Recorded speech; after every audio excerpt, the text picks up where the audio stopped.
오늘 말씀 우리 마가복음 10장 말씀 신약성경 73쪽에 있습니다.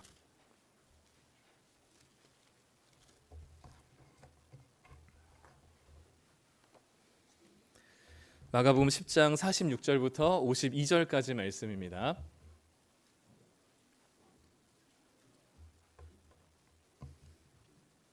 네, 우리 한 절씩 교독하고 마지막 절은 함께 읽겠습니다. 제가 먼저 읽습니다. 그들이 여리고에 이르렀더니 예수께서 제자들과 허다한 무리와 함께 여리고에서 나가실 때에 디메오의 아들인 맹인 거지 바디메오가 길가에 앉았다가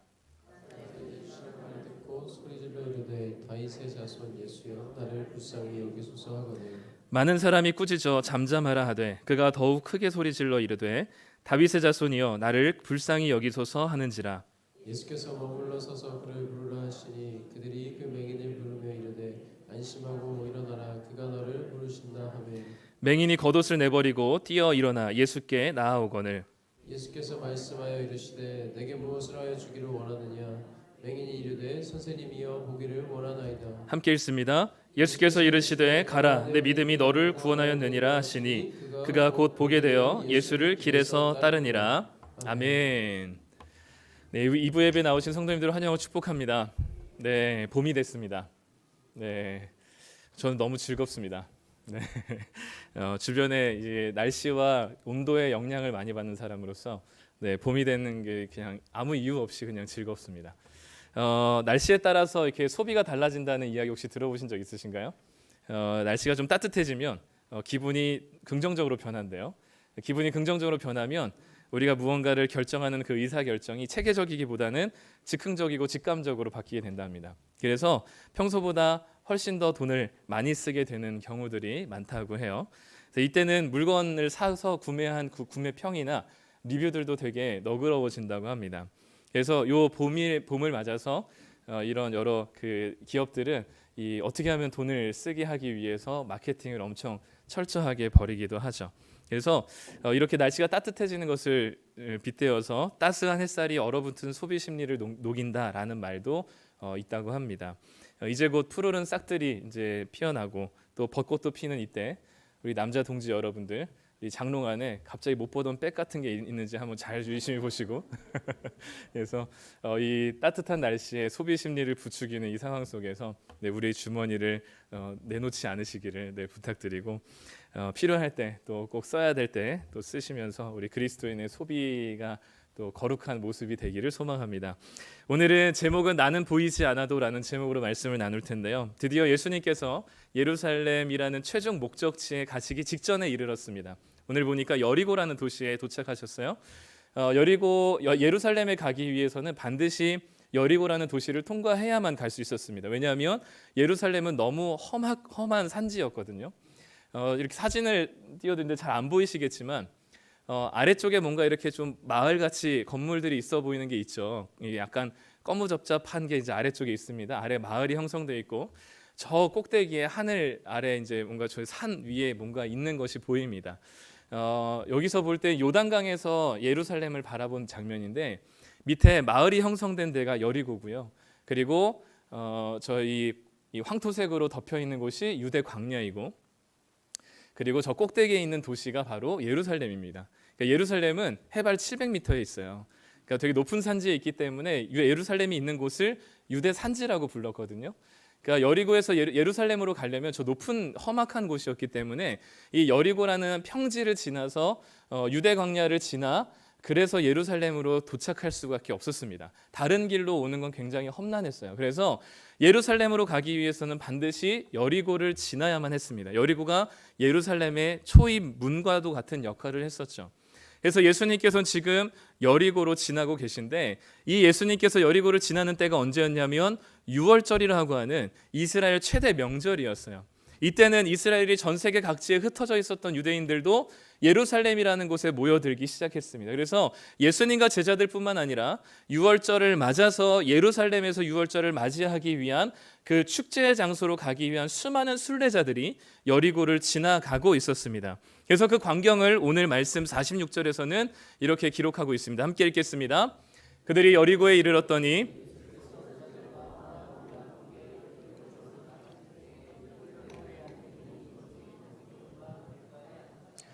여리고에 이르렀더니 예수님과 제자들과 허다한 무리들이 이 여리고를 지나가고 있었습니다. 그때 한 사람이 등장하죠.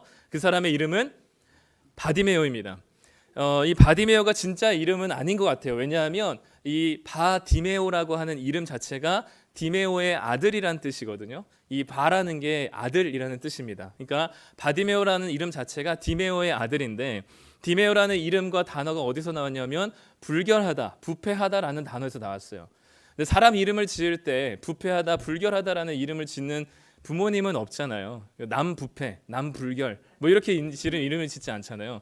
그러니까 이것은 마찬가지로 진짜 이름이 아니라 사람들이 이 눈먼 바디메오를 그렇게 상종하기 싫어하고 꺼려할 정도로 더럽게 여겼다는 뜻이죠. 그래서 이 바디메오, 눈이 안 보이는 이 한 사람을 가리켜서 너는 불결한 사람의 아들이야 라는 별명이 붙은, 그래서 바디메오라고 하는 별명이 이 사람에게 지어진 이름이 되었습니다. 앞이 보이지 않으니까 당연히 일상생활이 어려웠고요. 할 수 있는 것은 길가에 앉아서 구걸하는 것뿐이었습니다.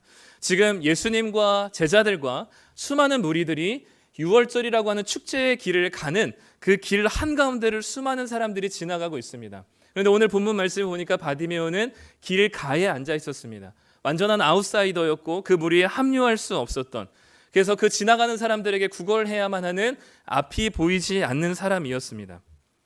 근데 바디메오가 동떨어진 어떤 사람이기보다는 사실 이 바디메오는 우리의 모습과 비슷해 보입니다. 미래를 예측할 수 없는 시대를 살아가고 있습니다. 옛날에는 열심히 돈을 벌고 노력하면 무언가 성공할 수 있는 미래라는 게 보장이 된 세대였지만, 지금은 아무리 열심히 무언가를 해도 미래가 보장되지 않는, 그런 장밋빛이 보장되지 않는 시대를 살아가고 있습니다. 한치 앞을 예상할 수 없는, 마치 바디메오가 한치 앞을 예상할 수 없는 깜깜한 눈을 가지고 있었던 것처럼 우리도 한치 앞을 볼 수 없는, 미래를 낭만적으로 이해할 수 없는 세대를 살아가고 있습니다. 개인적인 미래뿐만 아니라 이 사회와 이 나라의 미래도 알 수가 없는 세대가 되었죠. 더 이상 나아질 희망이 사라진 시대를 살아가고 있습니다. 코로나가 지나간 뒤에도 지금 꽤 몇 년이 흘렀지만 여전히 우리 살림살이는 나아지지 않았고 여전히 힘겹게 고군분투하고 있습니다. 거지 바디메오처럼 우리도 가진 것이 하나도 없습니다. 바디메오에게 전부가 겉옷 하나뿐이었던 것처럼 우리도 손에 쥔 것이 아무것도 없는 거지 같은 존재들입니다. 모든 것이 이렇게 불안해지고 불명확해지니 우리는 자꾸만 요행을 바라면서 우리가 가진 것들을 가지고 코인과 주식과 온갖 불안정한 수익 구조에 계속해서 뛰어듭니다. 아니면 거기에 뛰어들 시드머니조차 우리는 가지고 있지 않죠. 그저 하루 벌어먹고 살아가는 것에 급급한 하루살이들이 바로 우리들입니다. 바디메오의 모습과 너무나 닮아 있죠. 우리의 현실만 그런 것이 아니라 우리 신앙도 비슷합니다. 수십 년 교회를 다니면서 교회의 고인물은 되었지만 무언가 모를 공허함과 기쁨이 사라진 시간들을 보내고 있습니다. 주일이 그렇게 행복하지가 않고 예배가 설교가 그냥 거기서 거기 같죠. 매주 듣는 똑같은 30분의 이야기, 별로 그 설교를 하고 있는 자나 설교를 듣고 있는 우리나 다 말씀이 중요하다고 하지만 아무리 묵상해도 별로 내 삶에 변화가 오는 것 같지도 않고 찬양해도 하나님께서 받으시는 것 같지 않은, 전혀 기쁨이 없는 우리들의 신앙을 계속 이어가고 있습니다. 신앙이 점점 나아지기는커녕 별로 이 변화가 없이 간신히 버티고 있는 것 또한 우리들의 현실이죠. 주일도 무너지고 일상도 무너진 채 앞이 보이지 않는 삶을 살아가고 있는 우리들은 모두가 다 바디메오와 같은 자들입니다. 우리의 신앙도 깜깜해서 앞이 보이지 않고 우리의 현실도 나아질 기미가 보이지 않는, 앞이 보이지 않는 자들이죠. 바디메오는 그렇게 아무것도 보이지 않는, 그래서 자기 한치 앞도 낭떠러지인지 온전한 땅인지도 구분할 수 없는 상황 속에서 바디메오가 한 가지 유일하게 한 것이 있습니다. 그것이 바로 오늘 47절 48절 말씀에 있습니다. 함께 읽겠습니다. 나사렛 예수시란 말을 듣고 소리질러 이르되 다윗의 자손 예수여 나를 불쌍히 여기소서 하거늘 많은 사람이 꾸짖어 잠잠하라 하되 그가 더욱 크게 소리질러 이르되 다윗의 자손이여 나를 불쌍히 여기소서 하는지라. 예수님이 어디에 있는지 보이지 않았습니다. 예수님이 자신의 소리를 예수님이 들을 수 있을 정도의 거리인지 가까이에 있는지 보이지 않았습니다. 내 목소리가 예수님께 다 있을지 알 수 없었지만 그 깜깜한 어둠 속에서 바디메오는 소리 질러서 예수님을 불렀습니다. 있는 힘껏 불렀지만 들리는 소리는 예수님의 소리가 아니라 주변에서 그만하라는 많은 사람들의 타박 소리만 들을 뿐이었죠. 예수님도 보이지 않고 예수님의 목소리도 들리지 않고 부르짖었지만 예수님의 응답이 있지 않았던 상태였지만 바디메오는 더 큰 소리로 예수님을 부르게 됩니다. 지금 우리들이 아무것도 미래가 보장되어 있지 않는 깜깜한 상황 속에서 유일하게 할 수 있는 것은 예수님께 부르짖는 것입니다. 그런데 예수님께 부르짖는다고 하더라도 우리가 마음을 다잡고 기도한다 하더라도 그 기도에 예수님께서 한 번에 응답하시지 않으실 수도 있습니다. 마치 바디메오가 있는 힘껏 부르짖었지만 예수님께 그 목소리가 닿지 않았던 것처럼 오직 주변 사람들의 그만하라는 소리만 들을 뿐 예수님의 응답을 듣지 못했죠. 그런데 잘 생각해 보면 우리가 기도 한 번 한다고 예수님께서 응답하셔야 된다는 보장 또는 그래야 된다는 이유가 어디 있을까요? 왜 예수님께 우리가 한 번 기도했을 때 바로 응답을 해주셔야만 한다고 우리는 생각하나요? 만약에 우리가 한 번 기도했는데 바로 예수님께서 응답하신다면 그분은 인격이 아니십니다. 그거는 기계이죠. 마치 자판기에 1,000원 넣고 콜라를 누르면 버튼을 눌렀으니 콜라가 나오는 것처럼 예수님께 한 번 기도하면 바로 응답이 되어야 된다고만 생각한다면 그것은 예수님을 인격으로 보지 않는 겁니다. 우리가 처음 만나는 사람과 처음 대화했을 때 바로 친해지고 정말 진한 베스트 프렌드가 되는 관계가 아닌 것처럼 자주 만나고 계속해서 만나고 교제하고 하다가 우리가 친해지고 관계가 형성되는 것처럼 예수님도 인격이시기 때문에 어쩌다 한번 우리가 기도한다고 그 기도를 반드시 들어야 하시는 분은 아니십니다. 그럼에도 불구하고 바디메오는 한 번 기도했을 때 응답하지 않으신다고 포기하지 않았습니다. 할 수 있는 것이 아무것도 없었지만 유일하게 할 수 있는 것 부르짖는 것이 바디메오가 하는 것이었죠. 우리 기성세대의 성도님들은 많이 말씀을 나누시고 기도하시지만 우리 젊은 세대들 중에 믿음이 흔들리고 내 지금 믿음이 진짠가 아닌가를 흔들리고 확신이 안 서는 이유는 뭐냐면 말씀 앞에 나아가는 시간과 기도하는 시간이 거의 없기 때문입니다. 주님을 만날 수 있는 유일한 수단과 통로인 말씀을 보고 기도하는 시간이 없는데 어떻게 예수님과 친밀한 관계를 가지고 내가 진짜 기독교인이고 신앙인이라는 사실을 어떻게 확신할 수 있을까요? 그 관계를 통해서 예수님과 친밀한 관계가 형성이 안 돼 있는데 어떻게 내가 세상 가운데 그리스도인으로 살아갈 수 있는 힘을 어디서 공급받을 수 있을까요? 기도해야 친밀해지고 기도해야 말씀을 봐야 하나님이 누구신지를 이해하고 믿고 그 믿음이 우리 안에서 자라나는 겁니다. 기도했는데 아무 느낌이 없어요. 기도하는 것 같지도 않아요. 하나님이 듣는 것 같지 않아요. 그러면 더 기도해야 합니다. 더 자주 해야 되죠. 바디메오는 보이지 않는 중에 예수님께 부르짖었던 사람입니다. 그렇기 때문에 기도하는 자리, 기도하는 시간들을 확보해 주셨으면 좋겠어요. 매일 말씀을 보면서 예수님이 누군지 알았다면, 예수님이 누군지를 발견했다면 이제는 그 예수님 앞에 나아가 우리의 마음을 쏟아내야죠. 누구에게도 말하지 못했었던 우리들의 마음에 있는 모습들과 우리 안에 깊이 내면화된 죄악들, 나조차도 스스로 속이고 있는 내 자신의 모습을 예수님께 끄집어내야죠. 처음에는 어색해요. 당연하죠. 오랜만에 기도하니까요. 기도 안 하다가 하니까 당연히 어색하죠. 계속하면 할수록 언젠가 주님께서 만나주시는 때가 있습니다. 제가 군대에서 전역하면서 예수님 그 마음에 저는 기도에 대한 생각을 전혀 하지 않았지만 마음에 자꾸 기도해야 된다는 부담감과 생각을 자꾸 주님께서 주셨습니다. 그럼에도 불구하고 안 했어요. 독하죠. 계속 문득 계속 기도해야 된다는 마음을 주셨는데 안 했어요. 그러더니 결국엔 기도해야만 하는 상황에 저를 몰아붙이셨습니다. 어떤 한 어려운 한 가지 기도할 수밖에 없는 사건이 터졌어요. 그때 이제 대학교 3학년 1학기 복학할 때인데 그래서 기도는 해야 되겠고 어쩔 수 없이 기도는 해야 되겠고 해서 하나님께 약속했죠. 제가 밤 10시까지는 도서관에서 공부하고 10시부터 11시까지는 제가 함께 기도하겠습니다. 학교 안에 교회가 있었기 때문에 도서관에서 공부하고 기숙사로 들어올 때 교회를 들러서 10시부터 11시까지 기도를 했습니다.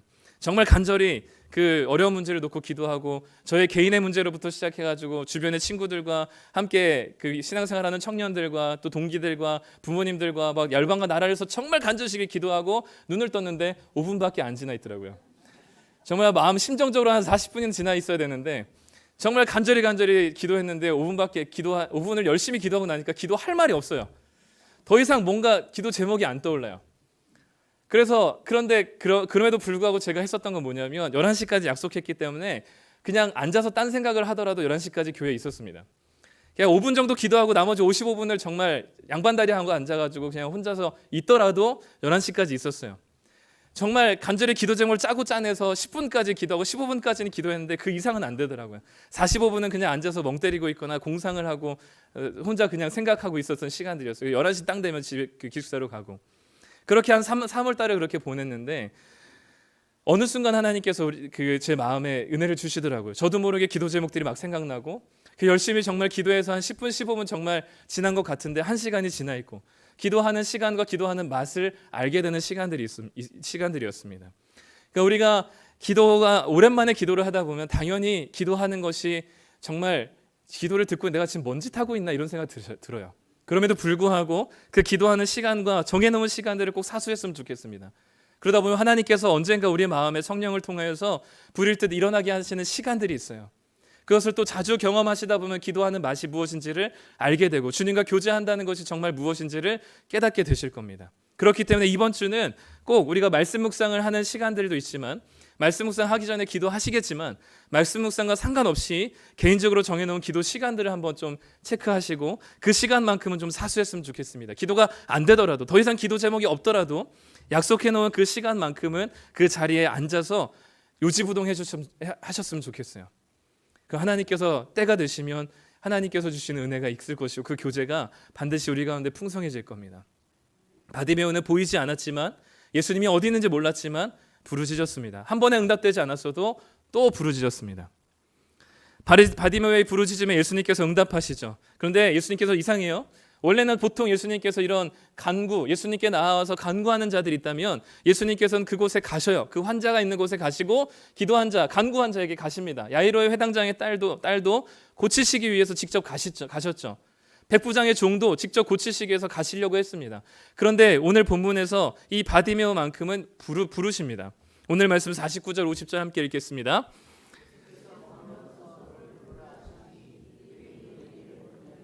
안심하고 일어나라 그가 너를 부르신다 하매 맹인이 겉옷을 내버리고 뛰어 일어나 예수께 나아오거늘. 예수님께서는 바디메오를 부르세요. 그럼 누구 보고 오라는 거예요? 바디메오 보고 오라는 겁니다. 근데 예수님과 바디메오의 거리가 꽤 먼 것 같아요. 예수님의 목소리가 바디메오까지 안 들리는 것 같아요. 예수님께서 주변에 있는 사람들에게 저 맹인을 데려오라고 부른다라고 대신 전달하게끔 하십니다. 한번 그 상황을 상상해 보시죠. 50절에 보니까 그 바디메오가 겉옷을 내버리고 뛰어 일어나 예수께 나옵니다. 그 누군가의 부축을 받지 않고 앞이 보이지 않는 바디메오가 예수님의 목소리, 사람들의 목소리를 의지해서 지금 예수님께로 그냥 더듬어서 가는 것도 아니고 뛰어서 나아가고 있습니다. 앞이 보이지 않기 때문에 바닥에 무엇인지 땅에 무엇인지 알 길이 없어요. 돌부리에 걸려 넘어지기도 하고 주변 사람들에 치이기도 했을 겁니다. 기어코 그렇게 열심히 적극적으로 달려나와서 예수님 앞에 무릎 꿇었을 때 이 바디메오의 온몸에는 상처투성이었을 거예요. 결코 예수님께 나오는 게 쉽지 않았을 겁니다. 예수님이 보였으면 모르겠지만 예수님이 보이지 않음에도 불구하고 바디메오는 달려나아가죠. 왜 바디메오는 그냥 예수님의 부르심에 더듬더듬 사람들의 도움을 받아서 가지 않고 자신이 눈이 보이지도 않으면서 그 온갖 상처들과 온갖 돌부리에 넘어지면서까지 왜 예수님께 달려나갔을까요? 왜냐하면 바디메오는 예수님이 보이지 않았지만 예수님께서는 바디메오를 보고 계셨기 때문입니다. 바디메오는 이 믿음을 가지고 있었습니다. 나는 예수님이 보이지 않을지라도 예수님께서는 항상 나를 보고 계시다는 사실을 믿고 있었어요. 그래서 다윗이 이렇게 139편에 고백합니다. 여호와여 주께서 나를 살펴보셨으므로 나를 아십니다. 주께서 내가 앉고 일어섬을 아시고 멀리서도 내 생각을 밝히 아시고 내 모든 길과 눕는 것을 살펴보셨기 때문에 나의 모든 행위를 익히 아시는 분이 바로 당신입니다라고 고백합니다. 다윗은 하나님의 부재를 느꼈어요. 하나님이 계시지 않는 것만 같고 보이지 않을지라도 내가 보이지 않을 뿐이지 그분께서는 나를 보고 계시다는 사실을 믿고 있었습니다. 바디메오도 나는 그분이 보이지 않지만 그분의 목소리를 의지하여서 예수님께로 달려나갑니다. 비록 그것이 넘어지고 쓰러지고 이리 치고 저리 치인다 할지라도 예수님께서 나를 보고 계시니 주님께 달려갈 수 있는 것이죠. 우리가 주님의 부재를 경험하고 아무리 기도해도 하나님의 응답이 보여지지 않는다 할지라도 우리가 여전히 하나님의 존재를 인식하고 주님께서 계시다는 사실을, 나와 함께 계시다는 사실을 의심하지 말아야 할 것은 내가 보이지 않을 뿐이지 그분은 나를 보고 계십니다. 그렇기 때문에 보이지 않았지만 바디메오는 달려갈 수 있었던 것이죠. 바디메오가 자신의 전 재산이었던 겉옷을 내버립니다. 50절 말씀에 이렇게 표현해요. 맹인이 겉옷을 내던져 버리고라고 얘기합니다. 이 겉옷은 바디메오에게 전 재산이었습니다. 낮에는 이 겉옷을 펼쳐놓고 사람들에게 구걸하며 벌어먹고 있는 유일한 생계수단이었고 기온이 급격하게 떨어지는 유대 땅에서 자기의 체온과 몸을 보호할 수 있는 밤에는 자신의 이불이 되었습니다. 그러니까 이 겉옷은 이 바디메오에게는 직업이자 자신의 집이었어요. 자신의 전부였습니다. 생계수단이자 생존수단이었습니다. 그런데 그것을 지금 내던져 버립니다. 예수님께 달려가기 위해서 자신의 겉옷을 포기하는 거죠. 말씀을 묵상하신 분들은 알겠지만 이 마가복음 10장에는 바디메오 말고 다른 인물들이 등장합니다. 앞에 보시면 재물이 많은 부자가 등장해요. 그 재물이 많은 부자가 예수님께 나와서 어떻게 하면 영생을 얻을 수 있습니까? 라고 질문합니다. 그때 예수님께서 하신 말씀이 너의 재물을 다 팔아서 가난한 자들에게 주고 나를 따르라 라고 말씀하시죠. 그 말씀에 이 부자는 고민하면서 예수님을 떠나갑니다. 그런데 이 바디메오는 자신의 전부였던, 이게 없으면 당장 오늘 밤에 추워서 죽을 수도 있습니다. 얼어 죽을 수도 있습니다. 이 겉옷이 없으면 당장 내일 구걸할 수 있는 수단이 없어요. 그럼에도 불구하고 바디메오는 자신의 전부를 포기할 수 있습니다. 왜냐하면 자신의 겉옷보다 중요한 예수님을 발견했기 때문입니다. 바디메오가 예수님이 지나가신다는 소식을 듣기 전까지 바디메오에게 가장 행복하고 운수 좋은 날은 언제일까요? 어제보다 돈을 더 많이 벌었을 때입니다. 구걸에서 어떤 마음씨 좋은 호구를 잡아서 자기 주머니를 다 내어줘서 어제보다 돈을 더 많이 구걸했을 때 돈 몇 푼 더 많이 받았을 때가 사실 바디메오에게는 행복한 때예요. 그런데 예수님이 지나가신다는 소식을 듣고 자신이 행복이라고 여겼던 돈 몇 푼을 더 받는 것을 과감히 포기합니다.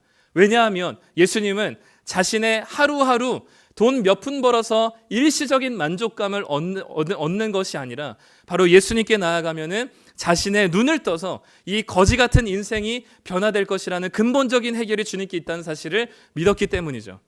그래서 주님께 나아가는 그 영원한 행복과 만족이 있다는 사실을 알았기 때문에 자신의 지금 하루하루 일시적이고 그리고 단편적인 행복과 만족인 겉옷을 내던져 버릴 수 있는 겁니다. 더 중요한, 더 소중한, 더 아름다운 가치를 발견했을 때 지금 우리 눈에 보여지는 세속의 가치가 과감히 포기해질 수 있는 거죠. 누가 겉옷을 버리라고 시킨 것도 아닙니다. 자신의 지금의 상황보다 훨씬 더 근본적인 해결을 해주실 분이 바로 예수님이라는 사실을 알았기 때문이죠. 그런데 우리는 그 영원한 우리의 문제를 해결해 주실 수 있는 그분 앞에 돈 몇 푼 정도를 구하는 자들입니다. 바디메오처럼 겉옷을 내던지지 못하고 겉옷을 가져다가 더 큰 겉옷을 빌려다가 예수님 여기에 더 많은 돈을 좀 뿌려주십시오 라고 하는 사람들과 같습니다. 눈을 고쳐주실 수 있는 분인데, 인생을 완전히 뒤바꾸실 수 있는 분인데 우리는 돈 몇 푼 더 달라고 간구하는 게 우리들의 신앙이에요. 영원한 행복을 만나지 못했기 때문에 우리는 그 일시적인 만족이라도 계속해서 누리려고 하는 겁니다. 그러나 우리의 영원한 행복이신 예수님을 만난다면 우리는 지금 우리들에게 주어지는 일시적인 만족이 얼마나 단편적이고 얼마나 우리에게 중독적인 해로운 것인지를 깨닫게 될 겁니다. 그러면 누가 버리지 말라 그래도 예수님 위에 더 우선순위로 두는 것이 없어질 거예요. 바디메오는 보이지 않았더라도 자신의 것을 과감히 내던질 수 있는 자였습니다. 바디메오는 보이지 않아도 부르짖었고 보이지 않아도 달려갔고 보이지 않아도 내던지는 자였습니다. 자신의 전 재산을 내던지고 이리 넘어지고 저리 넘어지면서 예수님께 왔을 때 예수님께서 물으십니다. 51절입니다. 우리 함께 읽겠습니다. 예수께서 말씀하여 이르시되 내게 무엇을 하여 주기를 원하느냐? 맹인이 이르되 선생님이여 보기를 원하나이다. 예수님께서 내게 무엇을 하여 주기를 원하느냐? 보기를 원합니다라고 고백해요. 그런데 이 무엇을 하여 주기를 원하느냐? 바로 앞 본문에 한 번 더 이 똑같은 문장을 누군가에게 얘기하세요. 그게 누구냐면 세베대의 아들 야고보와 요한입니다. 예수님의 제자들이었죠. 이 두 명의 제자들이 예수님께 나와서 예수님 예루살렘에 가셔서 왕이 되신다면 우리가 주님께 원하는 게 있습니다. 그럴 때 예수님께서 물으세요. 너희에게 무엇을 하여 주기를 원하느냐? 이때 제자들은 이 야고보와 요한은 예수님의 오른편과 왼쪽에 가장 높은 곳에 앉기를 원합니다라고 고백해요. 맹인 바디메오는 뭐라고 고백하죠? 보기를 원합니다라고 고백하죠.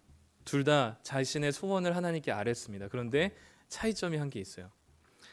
제자들이 예수님께 양쪽에 가장 높은 곳을 달라고 했었던 이유는 자신들이 그만큼 헌신하고 수고했던 열심이 있으니 그 열심에 대한 보상을 마땅히 달라는 것입니다. 그런데 바디메오가 보기 원했던 이유는 다른 데 있었어요. 오늘 말씀 52절입니다. 우리 함께 읽겠습니다. 가라 내 믿음이 너를 구원하였느니라 하시니 그가 곧 보게 되어 예수를 길에서 따르니라. 바디메오가 예수님께 나와서 보기를 원했던 이유는 그저 자신의 거지 같은 인생을 바꾸기 위해서가 아니었습니다. 보기를 원했던 이유는 무엇이냐면 예수님을 그 자리에서 따르는 제자가 되고 싶어 했기 때문입니다. 시력을 회복하게 된 바디메오는 더 이상 자신이 구걸하지 않아도 된다는 것 때문에 기뻐하지 않았습니다. 마을로 들어가서 자신의 눈이 닿았다고 자랑하지도 않았습니다. 그동안 자신을 더럽다고 불결하다고 자신을 아웃사이더 취급했었던 사람들에게 그동안의 서름을 보상받으려고 자랑하지도 않았습니다. 앞을 보게 된 바디메오는 이 사실 자체로 기뻐하는 것이 아니라 자신이 눈을 뜨게 되어서 보게 하신 그 예수님을 그 길에서 따르기 위해서 자신의 눈이 보기를 원한다라고 고백했어요. 유일하게 이 예수님이 지금 예루살렘에 가는 목적이 무엇인지 알았던 사람입니다. 다른 제자들은 예수님께서 예루살렘에 가시면 왕이 되셔서 그리고 모든 나라 모든 열방을 통치하시는 왕이 될 것이라고 착각했지만 바디메오는 유일하게 마가복음 전체에서 유일하게 예수님을 다윗의 자손 예수라고 부릅니다. 거기에는 예수님이 이 땅에 우리의 죄를 위해서 오신 우리를 구원하시기 위해서 오신 그리스도라는 사실의 믿음이 이 다윗의 자손 예수라는 말에 담겨 있는 것이죠. 지금 예루살렘으로 가시는 이유는 십자가의 고난의 죽음 가운데 가신다는 사실을 알고 있었습니다. 그 고난의 길이 무엇인지 알고 있었죠. 그럼에도 불구하고 그 제자의 길을 그 예수님의 길을 따라가기로 작정합니다. 예수님의 제자가 되고 싶어 했기 때문에 보기를 원한다라고 고백하죠. 자신의 영화와 자신의 기쁨과 자신의 이익을 위한 것이 아니었습니다. 그렇다면 마가복음 10장에서는 이렇게 질문하는 거죠. 누가 진짜 제자인가를 묻습니다. 보이는 예수를 따라가는 바디메오. 예수님과 열심히 3년 동안 동행했던 12제자가 정말 참된 제자인가? 아니면 육신의 두 눈은 멀었지만 예수님이 누군지를 확실히 알고 예수님을 봤던 바디메오인가? 육신의 두 눈은 멀쩡했지만 자신의 재물을 포기하지 못하고 주저했었던 재물이 많은 부자인가? 아니면 자신의 전 재산을 주님께 내버릴 정도로 그리고 보이는 즉시 예수님을 따랐던 이 바디메오의 삶인가? 둘 중에 누가 참된 제자인가를 묻고 있습니다. 12제자와 부자 청년 그리고 허다한 무리들은 예수님 옆에는 있었습니다. 그런데 예수님에 대해서 열광은 했습니다. 그러나 바디메오는 예수님을 따랐습니다. 12제자는 예수님께 열광하는 팬이었고 바디메오는 예수님의 길을 따르는 제자들이었습니다. 혹시 이 사진 앞에 있는 사진의 인물이 누군지 아시나요? 아시는 분 혹시 손 들어주실까요? 모르나요? 네. 우리 손 드신 분들은 주일학교 교사를 하실 수 있는 자격이 있으십니다. 네. 앞에 있는 사람은 오른쪽에 있는 사람은 이제 여자 아이돌인데 에스파라는 팀의 이제 카리나라고 하는 친구고요. 왼쪽에 있는 사람은 이재욱이라는 이제 배우입니다. 최근에 두 사람이 이제 열애 사실이 이제 공개가 됐는데 그 오른쪽의 여성을 보면 알겠지만 정말 예쁘게 생겼잖아요. 그래서 엄청난 전 세계 팬이 있습니다. 근데 이 열애 사실이 공개되고 나서 일부 팬들이 이 배신을 당했다고 생각하는지 이 소속사 앞에 회사 앞에서 막 전광판으로 시위를 하고 이전에는 열광스러운 팬이었지만 이제는 극악스러운 안티 팬이 돼가지고 저 카리나라는 그 여자 아이돌의 그 메이크업 전 사진 막 그런 그 이상하게 찍힌 사진들을 막 인터넷에 막 올리곤 했습니다. 그러니까 어제까지만 해도 열광하면서 여신이라고 취급받고 그렇게 열광했었던 팬들이 한순간에 자신의 기대를 저버리고 자신들만 사랑할 줄 알았던 그 아이돌이 어떤 남자 배우의 열애 사실이 공개되고 나니까 자신들이 원하는 이미지와 기대의 모습이 아니니까 더 이상 그 여성을 또는 아이돌을 그 연예인을 열광하지 않고 오히려 이전보다 훨씬 더 극악스러운 안티팬이 됩니다. 팬은요 자기 마음에 들지 않으면 언제든지 돌아설 수 있는 사람들이 팬입니다. 예전에 읽었던 그 팬인가 제자인가라는 책에 보면 이런 글이 있습니다. 좀 길긴 하지만 한번 같이 제가 읽어드리도록 하겠습니다. 팬에 대한 가장 기본적인 사전적 정의는 누군가를 열정적으로 좋아하는 사람이다. 예수님 주변에도 팬이 많았다. 팬은 일이 잘 풀릴 때는 예수님을 응원하지만 반대 상황에 이르면 언제 그랬냐는 듯이 몸을 돌려 다른 선수에게 들러붙는다. 팬은 안전한 관람석에 앉아 응원만 할 줄 알지 경기장에 필요한 희생과 고통은 모른다. 예수님의 관에서는 모르는 게 없어도 그분을 개인적으로는 알지 못한다. 매주 팬들이 예배당이라는 경기장으로 루루 몰려와 예수님을 응원하지만 그분을 진정으로 따르는 사람은 눈을 씻고 찾아봐도 없다. 오늘날 교회의 가장 큰 문제거리는 스스로 그리스도인이라고 말하지만 정작 그리스도를 따를 생각은 추호도 없는 팬들이다. 온갖 혜택을 바라며 예수님의 주위로 몰려드는 팬들은 있다. 하지만 자신을 희생할 만큼 그분과 가깝지는 않다. 교회를 다닐 수는 있습니다. 교회를 오래 다닐 수도 있습니다. 그런데 예수님을 모를 수 있습니다. 예수님을 보는 눈이 없을 수 있습니다. 내가 받고 얻을 것에만 관심이 많고 예수님이 가시는 길에는 관심이 없을 수 있습니다. 그렇게 교인이 몇십 년짜리 교인이 될 수는 있지만 참된 예수님의 제자가 될 수는 없습니다. 마가복음 10장은 지금 여러 성도님들에게 묻고 있습니다. 당신은 팬입니까? 제자입니까? 아무것도 포기할 생각이 없이, 겉옷마저도 내버릴 생각 없이, 자신의 재물도 움켜쥔 채로, 자신의 권력과 자신이 바라는 이익을 움켜쥔 채로 예수님을 따른다고 하고 예수님께 열광하는 팬인가? 아니면 자신의 모든 것을 내던질 수 있을 만큼 가치 있는 분으로 예수님의 그 고난의 길을 따를 수 있는 제자인가? 라는 것을 묻습니다. 육신의 눈만 멀쩡한 12제자인가? 아니면 육신의 눈은 보이지 않더라도 예수님의 길을 따를 수 있는 바디메오인가? 육신의 상황이 녹록지 않더라도 예수님을 바라보고 그 길을 따라가는 진정한 제자인가를 묻고 있는 것이죠. 팬은 자신이 이렇게 열광스러운 헌신도와 그 자신이 좋아하는 연예인들의 굿즈를 사고 이렇게 돈을 쓰고 소비하는 것에 연예인이 알아봐 주기를 원합니다. 그러니까 내가 이만큼 했으니 당신도 나에게 이만큼 해야 한다는 것이죠. 그 관계 속에서는 철저하게 이익관계입니다. 그런데 예수님을 따르는 제자는 예수님 무언가를 하지 않으셔도 이미 그리고 우리에게 주신 것만으로도 충분하고 내 모든 것을 드려도 아깝지 않으신 분이 예수님이라는 사실을 믿고 따르는 자들이죠. 그렇기 때문에 팬들은 계속 무언가를 예수님께 요구하지만 제자는 예수님께 무엇을 드릴지를 고민합니다.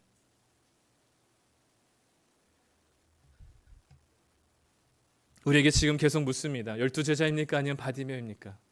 재물이 많은 부자입니까? 아니면 앞이 보이지 않는 바디메오입니까?